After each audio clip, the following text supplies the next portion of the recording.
આપણી સાથે છે બબુબેન. બબુબેન ક્યાંથી આવ્યા બેન? ખાંભાજી. ખાંભાજી. અને બેન શું તકલીફ હતી આપણને? કણની મણકાની. કણના મણકાની તકલીફ હતી. અને બેન આ તકલીફ કેટલા ટાઈમથી થતી આપણને? કોરોના પહેલા. કોરોના પહેલા એટલે સમજો ને આમાં 5 વર્ષ તમને લખાયા, 5 વર્ષથી તકલીફ હતી, બરાબર? અને બેન તકલીફ થતી તમે તકલીફમાં શું શું થતું આપણને? આમ રયત ન એકતી, બેહિત ન રયતથી. બેઠું નો રહેવું. ખાવા બેહું ને તોય ન બેહી. બરાબર. પછી આ લોકો બધા મને ખુરશી ઉપર ખવડાવતા. બરાબર. ટૂંકમાં નીચે બેસાતું? નીચે બેસાતું નહીં, હુવાતું નહીં નીચે. નીચે સુઈ ન શકતા, પછી નીચે બેસી ન શકતા, બરોબર? આવું લગભગ 4-5 વર્ષથી એવી તકલીફ સતત આપણે ચાલુ હતી, બરાબર? અને બીજું શું થતું બેન? એની સિવાય સુવા બેસવા સિવાય બીજી કઈ તકલીફ પગમાં ખાલી આવતી? નસ અંદર દબાય એટલે લવક લવક થવા મળે. પછી એમાંથી દુખાવો વધતો ગયો એટલે આ જમણા પગે ઉતર્યો. બરાબર. પછી ધીરે ધીરે ટૂંકમાં પગમાં દુખાવો પગમાં આવ્યો. હા, આખી નસ ફાટે, આમ ઊભી જ ન રહી, બેહી ન રહી, ઉભાઈ નો રહે પણ બેઠા નો રહે, આખી નસ ટૂંકમાં ફાટતી બેન. બરાબર. અને બરાબર. પછી બેન મને બતાવું એ પેલા કેટલાક ડોક્ટરને બતાવ્યું બેન? ઘણા ડોક્ટર. પેલા તો આપણે અલગ અલગ ટૂંકમાં અમદાવાદ ના આવે ને એની પાસે મેકલા હતા. બરાબર. અમદાવાદ ના આપણે ઓલો પ્લસ માં ક્યાંથી આવે, બરાબર. ત્યાં ગયા હતા. કોઈ જગ્યાએ તમને ઓપરેશન નું કેવું કઈ કીધું? હા, તમને મણકામાંથી ગાદી ખસી ગઈ, નસ દબાઈ ગઈ. બરાબર. તો મને બીક બહુ લાગતી ઇન્જેક્શન ની. બરાબર. 20 તો ઇન્જેક્શન આપ્યા છે. બરાબર. દવાઓ બહુ ખાધી? હા, દવાઓ બહુ ખાધી. 4-5 વર્ષથી દવા ખાધી? વધારે. 7 વર્ષથી દવાઓ ખાધા. બરાબર. પછી તમે મારી પાસે આવ્યા બેન 10/8 મારી પાસે આવ્યા, બરોબર? ત્યારે એક સીટિંગ આપ્યું અને પછી 17/8 બીજું આપ્યું ને આજે આપણે 3 સીટિંગ ને આપ્યા, બરાબર? 3 સારવાર આપી ટૂંક એમ સમજો ને. અને બેન હવે આપણે આ 3 સારવાર લીધા પછી કેમ છે બેન? પછી બહુ સારું. હવે હા, હાચે માટે તો બહુ સારી થઈ. નકર આમ જો ખડકી બહાર ન જાતી એને બદલે બધા કામ કર્યું. ફરસાણ ની દુકાન છે, આખો દી બધા લાડવા વાળા.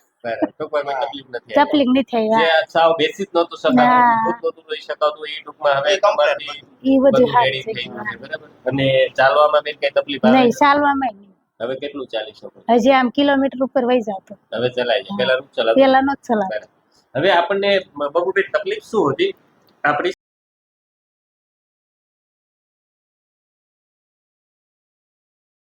છે ને જો એક L4 L5 S1 આ બે ગાદી તમારા પહેલાના રિપોર્ટમાં ખસેલી આવતી, બરાબર? L4 L5 S1 જે આ L4 L5 વાળી જે ગાદી છે ને, આ ગાદી ખસીને આપણી આ નસ ટૂંકમાં જે પગમાં તમને તકલીફ આવતી આ નસ આપણી દબાવી દીધી, બરાબર? આ નસ દબાઈ ગઈ હતી એના હિસાબે ટૂંકમાં તમને બેસવામાં, ઊભું રહેવામાં, જે તમને આ પગમાં ખાલી આવતી, જંજણાટી આવતી, આ નસ દબાણી એના હિસાબે આવતી. આપણે શું કર્યું? આપણી સારવારથી જ્યાં ગાદી ખસેલી હતી ગાદીને જ આપણે અંદર ગોઠવી, બરાબર? આ ગાદીને આપણે જેવી અંદર ગોઠવી તેનો એક્સરે સારો છે. ગોઠવી દીધી ગાદી એની જગ્યાએ આવી ગઈ એટલે આ નસ આપણી જે પગની દબાણી હતી છૂટી પડી.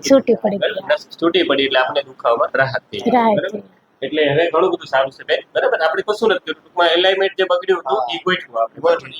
આ અમારી ટ્રીટમેન્ટ થી થાય, બરાબર? ત્યાં પછી ઓપરેશન થી થાય, આ બે વસ્તુ થી થાય. ઓપરેશન થી ન થાય, વધે ખરું પણ થાય નહીં. એ તો બેન એ સર્જન નો વિષય છે, પણ ઓલમોસ્ટ ઘણી વખત તમે ઘણાને વધી જાય, ઘણાને મટી જાય. ઓપરેશન કર્યા પછી શું થાય એ કોઈ ગેરંટી નથી. ઘણા જણા જોયા જેને ખોલાવ્યું ને એ બધા ખ્યાલ.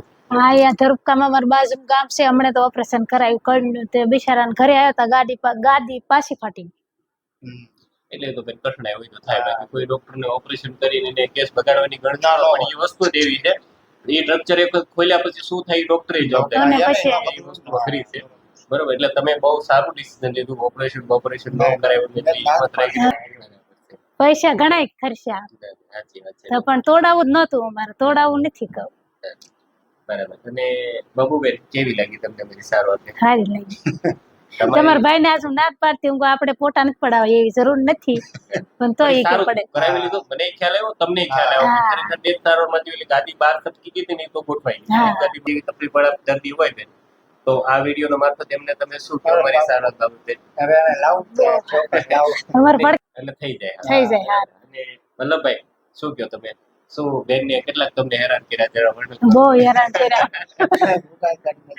બહુ હેરાન કર્યા. સારું થઈ. એક વલ્લભભાઈ તમારો મોબાઈલ નંબર બોલો, અમારા પેશન્ટ ડાયરેક્ટ તમને ફોન કરી પૂછી શકે. મેં વિડીયો તમારો નંબર નાખશું ભાઈ, ખરેખર બેનની તમે સારવાર લેતા હતા તો ખરેખર અહીંયા કેવી રીતે શું એમ તમને પૂછી શકે ફોન કરી.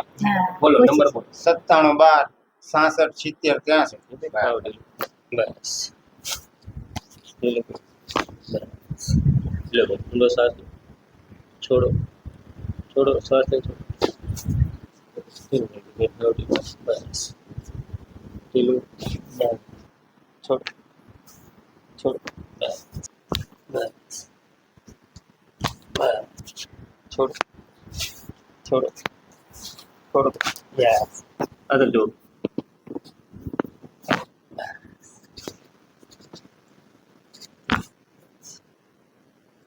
બસ